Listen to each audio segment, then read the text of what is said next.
Olá, amigos, que a paz do nosso Mestre Jesus continue presente em nossos corações hoje e sempre.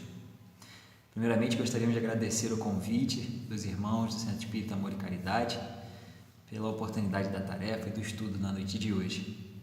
Hoje nós vamos refletir juntos sobre a mensagem do Evangelho segundo o Espiritismo do capítulo 10, Bem-aventurados os misericordiosos. E nós vamos refletir juntos sobre os itens de 1 a 10. E nesses itens estão contidos algumas passagens importantes da trajetória do nosso mestre, com grandes ensinamentos e orientações que ele nos deixou. Kardec ele organiza esses itens entre perdoai para que Deus vos perdoe, reconciliação com os adversários, o sacrifício mais agradável a Deus e o argueiro e a trave no olho. Então a gente vai refletir primeiramente sobre essa passagem do nosso Mestre Jesus, lá no Sermão da Montanha, nas Bem-aventuranças, onde ele diz para todos nós: bem-aventurados os misericordiosos, porque obterão a misericórdia. Essa passagem do Sermão da Montanha, ela ficou muito conhecida porque ela nos traz realmente a verdade espiritual.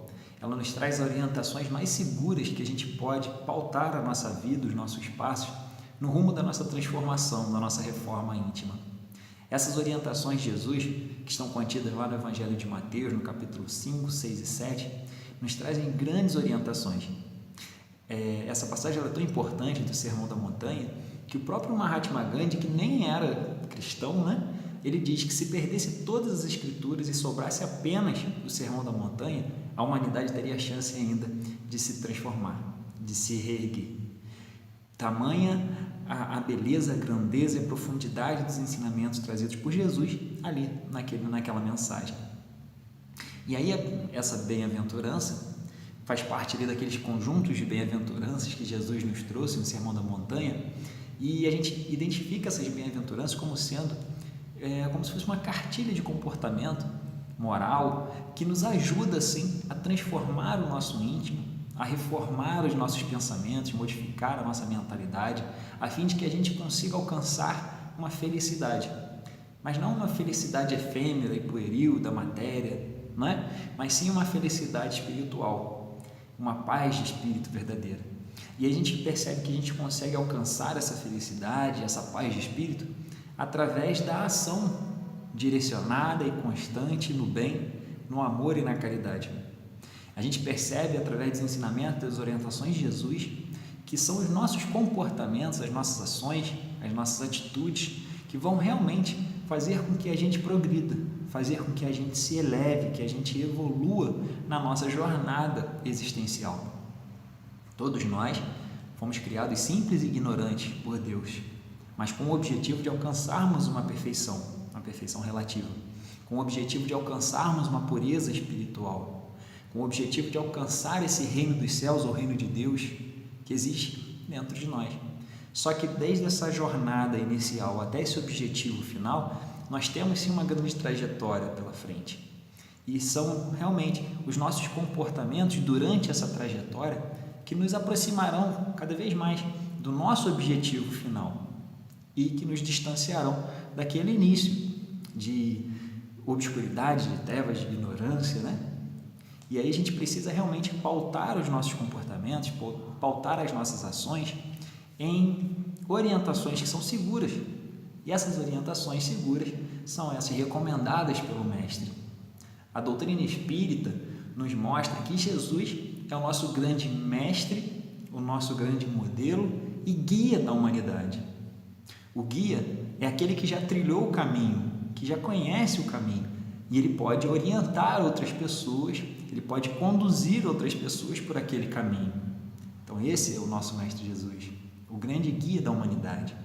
Ele, por ser esse espírito puro, por já ter alcançado esse patamar de espírito crístico, por ser designado a ser o governador planetário, ele tem realmente essa capacidade, essa qualidade moral de poder nos guiar, de poder nos orientar, de poder nos conduzir por essa longa jornada, por essa longa caminhada rumo ao desenvolvimento, a esse objetivo maior da nossa vida, que é o progresso, que é a evolução.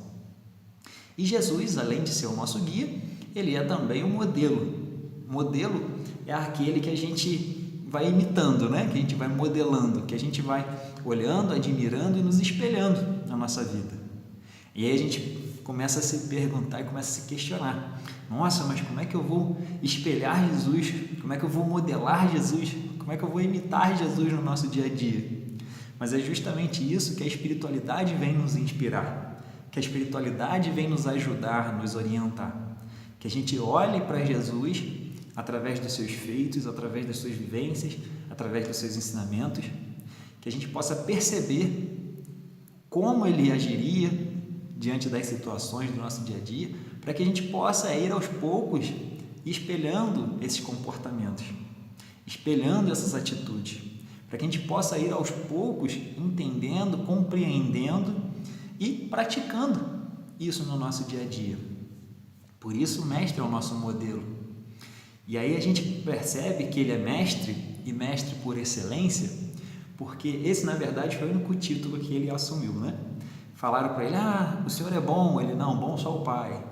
O senhor é rei, rei não desse mundo. Aí falaram para ele, você é mestre. Ele falou, não, isso eu sou. Então mestre, ele realmente, ele aceitava esse cargo, ele aceitava essa função, ele aceitava esse significado. Por quê? Porque mestre é aquele que orienta, que esclarece, mas que na verdade é aquele que transforma. O mestre, ele ensina não só através das palavras, não só através das suas falas, mas principalmente através dos seus exemplos. E Jesus era esse grande mestre, realmente. A gente percebe que em cada passo dado pelo mestre, ele estava aproveitando aquele passo, não só para vivenciá-lo, para passar por aquela experiência, mas aproveitando para deixar um ensinamento para todos nós. Deixar um ensinamento para a posteridade, não só para aqueles irmãos que estavam convivendo com ele ali naquele momento. Não é verdade? Quando a gente percebe as passagens do Evangelho de Jesus, a gente consegue perceber que ele sempre aproveitava cada uma das oportunidades do dia a dia ali que ele vivenciava para deixar um grande ensinamento para a posteridade, um grande ensinamento para a humanidade. E essa realmente era a grande missão de Jesus aqui na Terra. Ele veio para instalar o reino dos céus na Terra. Ele veio com a missão de trazer o Evangelho, de trazer a Boa Nova, e através da Boa Nova, através do Evangelho, ele tinha assim a oportunidade de transformar a humanidade através daqueles ensinamentos que ele trazia. E aí a gente percebe que o principal ensinamento do Mestre era o amor. Então Jesus ele veio à Terra para ajudar a humanidade a se transformar através do amor, através do entendimento desse amor, mas principalmente através da prática desse amor, através da manifestação desse amor nas nossas vidas. A gente começar a compreender que nós fazemos parte desse amor, que não é um amor apenas poético, um amor filosófico, mas um amor vida, um amor existência, um amor energia, um amor lei que governa todo o cosmos. Então Jesus ele vem trazendo esses ensinamentos deste amor verdadeiro e real, nos mostrando que a prática dele, a manifestação desse amor é capaz sim de transformar, de curar, de renovar, de melhorar, de modificar toda uma situação. E é em cima desse amor que Jesus nos trouxe que nós buscamos realmente aprender, estudar, praticar, nos embasar na nossa jornada enquanto cristãos, enquanto espíritas. E nesse capítulo 10 do Evangelho segundo o Espiritismo, onde Kardec traz essa mensagem do Mestre Jesus, bem-aventurados os que são misericordiosos, porque obterão a misericórdia, segundo o nosso Mestre Jesus nos ensinou e nos orientou no Sermão da Montanha. Essa proposta que Jesus traz para a gente, da misericórdia, é uma proposta maravilhosa de manifestação do amor. É uma proposta maravilhosa de colocarmos esse amor em prática, de colocarmos esse amor em movimento, através das experiências do nosso dia a dia, através da experiência do contato, da experiência da conexão, da experiência dos relacionamentos aos quais nós estamos inseridos. Nós viemos para esse mundo não foi para viver em isolamento, para vivermos insulados. Não. Nós viemos para esse mundo, nós fomos criados para vivermos em uma sociedade, para nos relacionarmos uns com os outros. E graças a esse relacionamento, graças a essa interação uns com os outros, que nós temos a possibilidade de evoluir, que nós temos a possibilidade de progredir, que temos a felicidade também de alcançar a felicidade. Porque são nesses relacionamentos, nessa troca com o outro, que nós conseguimos aprimorar qualidades, que nós conseguimos desenvolver virtudes, que nós conseguimos lapidar as nossas arestas. É graças a esse contato, a essa vida em sociedade, que nós temos a oportunidade de deixar para trás um homem velho em busca do homem novo, um homem renovado, um homem mais maduro, um homem mais esclarecido, mais consciente, um homem que tem uma visão mais espiritual da vida e não tanto material. Então esse contato, ele é muito importante. Porém, esse contato, essas relações, esses relacionamentos, eles acabam gerando, muitas das vezes, conflitos. E esses conflitos, eles se dão justamente por causa ainda das nossas condições morais, por causa ainda das nossas condições espirituais. E aí, quando nós desencontramos, vamos colocar assim, em pensamentos, em sentimentos, em perspectivas, em expectativas, em atitudes, acabamos gerando conflitos. E esses conflitos são o que nós podemos chamar de alguns males que nós vivenciamos na nossa jornada. E aí essa mensagem de bem-aventurados os misericordiosos, essa mensagem ela vem justamente para nos ajudar na resolução de conflitos, na resolução de conflitos de relacionamentos, conflitos interpessoais que nós acabamos gerando diante da nossa jornada existencial. É natural. Às vezes temos conflitos familiares, conflitos com pais, conflitos com irmãos, conflitos com algum familiar, conflitos entre esposa, com filhos. Às vezes temos alguns conflitos com amigos, ou no trabalho, ou no ciclo social onde eu estou inserido. A gente acaba desenvolvendo alguns conflitos. E a misericórdia, ela vem justamente para nos ajudar na resolução desses conflitos. Porque o que significa essa misericórdia?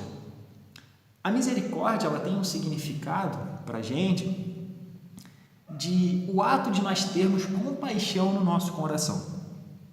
Então, misericórdia é o ato de ter compaixão no coração. E o que é ter compaixão? A compaixão, hoje em dia, ela é muito falada. Compaixão ela é diferente da empatia, A empatia é quando nós percebemos o outro através do seu olhar, ou seja, quando nós nos colocamos no lugar do outro, quando nós começamos a perceber ali o outro, buscamos compreender um pouco o outro, e aí a gente percebe que isso é empatia. A compaixão é um pouco mais profunda, porque a compaixão não é apenas nós percebermos o outro, nos colocarmos no lugar do outro, buscar olhar a vida com os olhos do outro. A compaixão é quando nós vamos lá e proporcionamos um bem, quando nós auxiliamos o outro com entendimento, com compreensão, nós proporcionamos algo de bom para aquela pessoa. Então a gente percebe que a compaixão ela é um pouco mais profunda que a empatia. E aí a gente consegue entender que a compaixão, na verdade, é um ato de misericórdia, é um ato de caridade. A caridade, não naquele sentido onde a gente se coloca em um patamar, e olha para o outro com superioridade, falando que nós estamos ajudando aquela pessoa, nós estamos servindo aquela pessoa. Não, mas a caridade no olhar da fraternidade, quando a gente se coloca no mesmo lugar, no mesmo patamar, entendendo, compreendendo que somos todos iguais, que estamos aqui numa jornada de aprendizado, que estamos aqui numa jornada de melhoramento constante, que estamos buscando a cada dia a melhoria, a cada dia evoluir, progredir. A caridade no sentido da real fraternidade, quando a gente se percebe como filhos de Deus, quando a gente se percebe que somos ainda imaturos, que cometemos erros e que precisamos acertar essas arestas durante essa jornada para que nós possamos vivenciar uma situação mais feliz, mais positiva das nossas vidas. Uma caridade real, uma caridade sincera, uma caridade pautada na percepção, na compreensão, da ajuda mútua, da troca, do suporte, de dar o suporte a outra pessoa. Então a compaixão, ela nos convida a agir dessa forma, ela nos convida a nos colocarmos dessa forma, nos convida a pensar de uma forma mais humana, de uma forma mais espiritual, de uma forma mais coesa, de uma forma mais fraterna, de uma forma mais amorosa. Essa é a verdadeira misericórdia, essa é a verdadeira compaixão. Então, nessa passagem de Jesus, é interessante que ele fala para a gente: bem-aventurados os misericordiosos, ou seja, aqueles que agem com misericórdia, aqueles que se comportam com misericórdia, aqueles que se comportam com essa compaixão, que se permitem vivenciar, experienciar essa compaixão, porque esses que estão pelo menos se esforçando, nessa atitude, nesse comportamento, eles obterão a misericórdia. Olha só que interessante. E aí a gente começa a perceber, nessas palavras de Jesus, que ele diz o seguinte: aquele que está se comportando assim, ele vai obter o mesmo comportamento. Então, aquele que está agindo com misericórdia, ele receberá a misericórdia. A gente percebe o que nesse momento? A lei de causa e efeito sendo colocada em prática. A lei de ação e reação, causa e efeito, não é? Se a gente age, se a gente se comporta com compaixão, com empatia, com misericórdia, automaticamente nós estamos sendo mergulhados nessa misericórdia, nessa compaixão, nessa empatia. Automaticamente. Todas as vezes que nós geramos um movimento interno, um movimento íntimo do bem, do amor, da justiça, da caridade, todas as vezes que nós nos movemos internamente nessa direção para irradiar isso para o próximo, nós estamos sendo os primeiros beneficiados dessa energia, desse movimento em direção do bem. Olha que interessante. Então, quando Jesus fala para a gente, bem-aventurados os que são misericordiosos, ou seja, bem-aventurados ou felizes daqueles que agem dessa forma, porque eles receberão misericórdia. Então, a gente percebe quando a espiritualidade fala para a gente que todas as vezes que nós fazemos o bem, nós somos os primeiros beneficiados. E é verdade. Hoje em dia, a própria ciência já mostra para a gente que todas as vezes que nós temos impulsos generosos, impulsos de amor, de compaixão para com o próximo, liberamos dentro de nós, no nosso íntimo, no nosso corpo, uma cascata de hormônios e neurotransmissores positivos que nos fortalece, que nos equilibra, que nos causa bem-estar e felicidade. Olha só. Então é isso que Jesus está mostrando para a gente, que todas as vezes que a gente se coloca no trabalho do bem, que todas as vezes que a gente se permite vivenciar esse bem, todas as vezes que nós temos atitudes positivas, benéficas, benfazejas, atitudes na caridade, atitudes pautadas no amor, nós somos os primeiros a sermos beneficiados. E aí a gente lembra daquela passagem do apóstolo Paulo, que ele diz para a gente o seguinte, que o amor cobre uma multidão de pecados. Olha só, como é que faz muito sentido tudo isso para nós hoje, Graças à doutrina espírita, graças à ciência que vem também nos explicando isso, graças a Jesus, os evangelistas, os apóstolos, todos, com tantos ensinamentos maravilhosos que eles nos deixaram. O amor cobre uma multidão de pecados.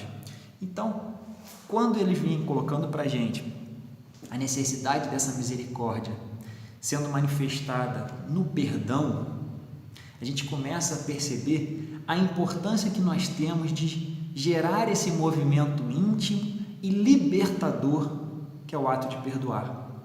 Kardec, no primeiro item aqui desse capítulo, ele fala: perdoai para que Deus vos perdoe. E aí a gente se questiona, será que Deus já não nos perdoa constantemente? Será que Deus já não é misericordioso com a gente o tempo inteiro, constantemente? Com certeza sim. Mas então por que ele fala que perdoai para que Deus vos perdoa? é justamente nesse sentido. Quando nós perdoamos, nós estamos liberando no nosso íntimo o fluxo do perdão. Lembra daquela oração de São Francisco de Assis que ele diz: é perdoando que se é perdoado? Olha só, quando nós perdoamos, será que realmente nós estamos fazendo um movimento só externo em direção a alguém? Ou nós estamos fazendo um movimento interno, libertando a gente também daquele erro, daquela culpa, daquele peso daquela situação, daquele acontecimento? Então, provavelmente, quando nós liberamos essa energia do perdão direcionado para uma pessoa, os primeiros a sermos beneficiados somos nós por esse perdão. O ato de perdoar é um ato libertador, tanto para aquele que perdoa, quanto para aquele que é perdoado. Então, perdoar e pedir perdão é um ato de libertação espiritual. E a gente percebe que para nós perdoarmos, a gente precisa, primeiramente, passar por um nível de consciência diferente daquele do momento em que aconteceu esse conflito, essa situação, que acabou gerando aí essa necessidade do perdão. A gente precisa perceber, aí sim, com um olhar de misericórdia, com um olhar de compaixão, a situação ocorrida, porque aí a gente vai conseguir perdoar verdadeiramente. Quando a gente olha para a situação com um olhar material, a gente consegue justificar muitas coisas, a gente consegue criticar muitas coisas, a gente consegue realmente não ter um olhar que seja positivo em relação à situação. Porém, quando a gente busca um olhar espiritual diante das situações do nosso dia a dia, a perspectiva da nossa vida ela se expande, ela aumenta e a gente consegue perceber as coisas com uma profundidade um pouco maior.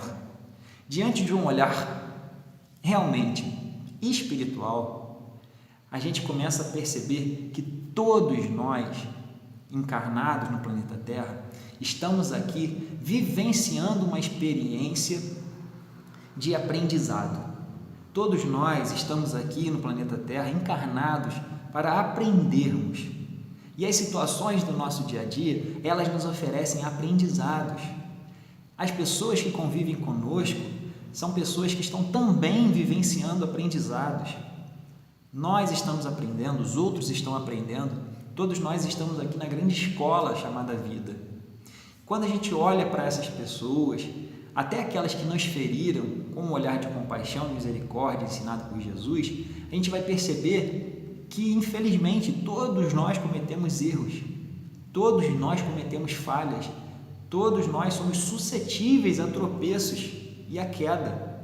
Não é porque eu estou na doutrina tal, que eu tenho conhecimento tal, que eu estou já longe de errar, que eu já estou fora desse ciclo, dessa possibilidade do erro. Não. Madre Teresa de Calcutá, certa vez, ela falou que é muito mais fácil nós escorregarmos e cairmos do que se mantermos em pé. Porque ela sabe dos nossos desafios íntimos. E a espiritualidade vem nos mostrando justamente isso. Os inúmeros desafios íntimos que nós trazemos. Cada dia nosso é uma luta, é uma batalha. Cada dia nosso aqui na matéria é um aprendizado, é uma vivência, é uma experiência. E nós hoje não somos mais iguais ao que nós fomos ontem ou alguns dias atrás.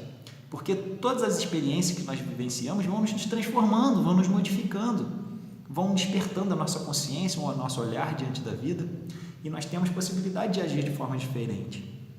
Então, talvez, aquela situação lá atrás que a gente precisava perdoar, que a gente precisava ser perdoado, a gente está olhando para aquela situação, mas nenhum daqueles personagens existem mais. Porque aquela pessoa que eu fui naquela época, talvez hoje eu não seja mais aquela pessoa. Talvez aquela pessoa que me feriu naquela época, hoje não seja mais aquela mesma pessoa. Por causa das experiências, das mudanças, das transformações que nós vamos fazendo no dia a dia. E quando nós nos apegamos ao fato, quando nós nos apegamos às situações negativas ocorridas, nós acabamos nos vinculando ao acontecimento e a gente vai arrastando aquilo diante da nossa existência. E quando nós olhamos para aquilo com compaixão, com empatia, com misericórdia, entendemos que cada um tem o seu pensamento, cada um tem o seu momento, cada um está no seu patamar evolutivo, e a gente olha para aquilo e fala, não, aquilo passou, aquilo não me representa mais, aquilo não faz parte mais da minha vida. E a gente traz aquela situação e fala, não, eu perdoo, eu me liberto desses males, eu me liberto dessa negatividade, eu me liberto dessas emoções, desses sentimentos, dessas memórias que me vinculavam a essa situação negativa. E aí eu percebo que hoje eu sou uma outra pessoa, que eu tenho novas oportunidades, novas possibilidades, novas chances de fazer diferente, de fazer melhor. E aí eu consigo verdadeiramente me perdoar, me desconectando dos males, me desconectando daquelas situações negativas que já não nos servem mais, que já não precisam mais estar conosco nessa jornada. E aí a gente entende que aquilo foi um momento daquela situação, e hoje eu posso olhar para aquilo como um aprendizado para a minha vida e me liberto e perdoo. E aí eu estou fazendo o quê? Eu estou fazendo um movimento íntimo de manifestação do amor, porque perdoar é um ato de amor. Perdoar é manifestar o amor para você mesmo, através do auto-perdão, que é muito importante, e manifestando pela outra pessoa, pela situação ocorrida, se desvencilhando, se desconectando de todo o mal, para que nós possamos continuar a nossa jornada de aprendizado e de oportunidades, de vivências e de experiências. Cada dia uma nova oportunidade. E aí, nesse item, no próximo item, Kardec ele nos traz a reflexão da necessidade de nós nos reconciliarmos com os nossos adversários. E Jesus ele fala, reconcilie-te com o teu adversário enquanto estás a caminho com ele. Só que se a gente parar para pensar, quando a gente fala de adversários, quando a gente fala de inimigos, quem realmente é o nosso maior inimigo? Quem realmente é o nosso maior adversário? E se a gente for parar para refletir, nós, muitas das vezes, somos os nossos maiores inimigos. Nós, muitas das vezes, somos os nossos maiores adversários. Por quê? Diante de uma situação como essa, às vezes a pessoa já até esqueceu o que aconteceu, mas nós estamos ali nos cobrando, nos autocondenando, nos julgando, nos criticando uma vida inteira diante daquele fato, remoendo aquilo. E o que a gente está precisando? Auto-perdão. O que a gente está precisando? Aceitação. O que a gente está precisando? De auto-amor. A gente está precisando de acolher, de nos entender, de nos perceber. Autoconhecimento é importante para a gente nos libertar, para a gente se libertar desses erros e continuar seguindo. E também, se tivermos adversário na jornada, que a gente possa, às vezes, não é continuar convivendo com aquela pessoa, com aquele adversário, mas olhar para ele, buscando perdoar, buscando manifestar o amor, buscando entender o seu patamar também nessa jornada evolutiva, as suas buscas, os seus desafios também. Perdoar, deixar que ele siga a vida dele e a gente siga a nossa. Às vezes a gente não precisa conviver com a pessoa, mas precisamos perdoar. Precisamos nos libertar dessa carga negativa gerada por esses conflitos interpessoais, para que a gente continue seguindo o nosso caminho de aprendizado e evolução. E aí Kardec ele traz também uma outra mensagem falando que o sacrifício mais agradável a Deus. E ele fala, Jesus diz para a gente, antes da gente for lá e colocar nossa oferenda no altar, primeiramente, vá lá e reconcilia com teu irmão. Vá lá e, antes de depor a sua oferenda, resolve ali os seus conflitos. E aí Jesus ele vem falando para a gente, o Kardec vem refletindo com a gente, que o sacrifício mais agradável a Deus é a manifestação do amor, é a manifestação do bem, é a vivência da lei de justiça, de amor e de caridade. Esse é o sacrifício mais agradável a Deus. Quando a gente vai buscando, através dos nossos esforços do dia a dia, desenvolver essas virtudes, essas qualidades morais. Esse é realmente o sacrifício mais agradável a Deus. Buscar, viver, manifestar esse amor. Não é verdade? E aí a gente percebe que no item 10, 9 e 10, Kardec ele traz uma coisa interessante, que ele fala do argueiro e a trave no olho. E é interessante essa passagem, porque nesse momento Jesus chama a nossa atenção. Que às vezes a gente olha apenas um ciscozinho que está no olho do nosso irmão, do nosso companheiro de jornada, e a gente não enxerga uma grande trave que está no nosso olho. E o que isso mostra para a gente? Mostra ainda que nós ainda temos esse orgulho dentro de nós. E esse orgulho faz com que a gente se ache certo, correto o tempo inteiro. Acha que nós temos a razão de tudo e que o outro não tem razão de nada. Mostra que nós é que estamos corretos com as nossas verdades, com as nossas certezas, e que o outro erra o tempo inteiro. E aí a gente fica vendo, né, o cisco lá no olho do nosso irmão e não vê essa grande trave do orgulho no nosso olho. Então o convite de Jesus para que a gente saia dessa sombra, dessa ignorância, é manifestar um amor. A espiritualidade já fala para a gente que orgulho e egoísmo são as duas grandes chagas da humanidade, né? E quando a gente percebe as orientações de Jesus, os seus ensinamentos e o seu evangelho, a gente percebe que é pautado em cima da humildade e do amor. Se o orgulho e o egoísmo são as duas grandes chagas, a humildade e o amor são os dois grandes antídotos. Então, para combater esse orgulho, a gente precisa tomar bastante o medicamento da humildade. E para a gente combater esse egoísmo, nós precisamos absorver bastante esse medicamento do amor. Porque somente, realmente, meus irmãos, esse amor, ele fará essa transformação, essa cura que todos nós precisamos. Então, a gente começa a perceber que nós encarnamos nesse planeta com a tarefa de crescermos, de evoluirmos, de nos modificarmos, de reformarmos-nos interiormente, de nos transformarmos em seres humanos melhores e em espíritos melhores. E qual é a ferramenta que nós temos que abraçar? É o amor. O amor, amor atitude, amor ação, o amor vida. E que a gente possa manifestar esse amor no nosso dia a dia, que a gente possa manifestar esse amor da nossa maneira, da nossa forma, mas que a gente possa colocá-lo em movimento. Porque o amor colocado em movimento é a caridade que essa espiritualidade tão maravilhosa nos fala. E a gente sabe que fora dessa caridade não há salvação. Então, que a gente possa perdoar, que a gente possa ser mais misericordioso, que a gente possa ter mais compaixão, que a gente possa ter mais empatia, que a gente possa servir mais, que a gente possa se colocar disponível ao bem, ao amor, à caridade, que a gente possa trabalhar em cima dessa justiça divina maravilhosa, porque não há outro caminho. O caminho é Jesus e o que Ele nos mostra nesse caminho são essas virtudes maravilhosas que vão nos fazer felizes e que vão possibilitar que a gente faça também outras pessoas felizes. Muito obrigado pelo carinho, obrigado pela presença de todos, obrigado por essa oportunidade e nesse momento eu convido para que a gente possa fazer a nossa prece de encerramento. Senhor Deus, Pai Criador, agradecemos imensamente pela bendita oportunidade da vida e da existência. Agradecemos imensamente pela oportunidade de estarmos aqui encarnados, a oportunidade de estarmos nessa grande escola chamada vida, chamada Terra.